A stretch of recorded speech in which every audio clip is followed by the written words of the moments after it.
નમસ્કાર ખેડૂત મિત્રો, મારી યુટ્યુબ ચેનલ ખેડૂત સાથીની અંદર આપ સર્વેનું હાર્દિક અને ભાવભર્યું સ્વાગત કરું છું.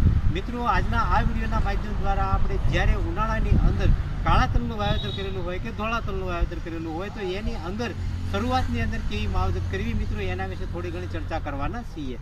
હવે સૌથી પહેલાં તો જોવા જઈએ તો ઘણા ખેડૂત મિત્રોને હજી એ પણ માહિતી નથી કે આપણા તલની અંદર ત્રીજું પિયત ક્યારે અને કઈ અવસ્થાએ આપવું. તો આમ જોવા જઈએ તો બે અવસ્થા તમને મિત્રો જણાવું છું. એટલે કે આપણો છોડ જ્યારે 5 થી 6 પાંદડે થયો હોય એવા સમયે મિત્રો તમે પિયત આપશો તો પણ સારામાં સારું આપણને ઉત્પાદન મળી રહેશે. અને આમ જોવા જઈએ તો જ્યારે આપણે તલ ઉગી ગયા પછી 25 દિવસની આજુબાજુ પિયત આપતા હોઈએ ત્યારે પણ આપણને સારામાં સારું ઉત્પાદન મળી આવે છે. એટલે કે મિત્રો પિયતની અંદર આગળ જતાં તલની અંદર પીળા થઈને સુકારો ન આવે એના માટે મિત્રો આપણે સ્યુડોમોનાસ અને મિત્રો જે ટ્રાઇકોડરમાં આવે છે એનો તમે ઉપયોગ કરશો તો પણ સારામાં સારું ઉત્પાદન આપણને મળશે.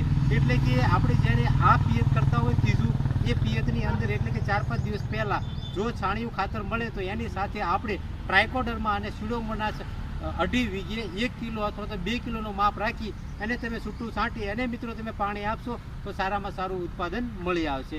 હવે મિત્રો બીજી વાત એ છે કે એવા સમયે આપણે જ્યારે આપણા તલના છોડનો સારામાં સારો વૃદ્ધિ વિકાસ કરવા માટે NPK જે 19-19-19 આવે છે એનો તમે પ્રતિ પંપની અંદર 70 થી 80 ગ્રામનું માપ રાખીને છંટકાવ કરશો તો પણ મિત્રો સારામાં સારું ઉત્પાદન આવશે.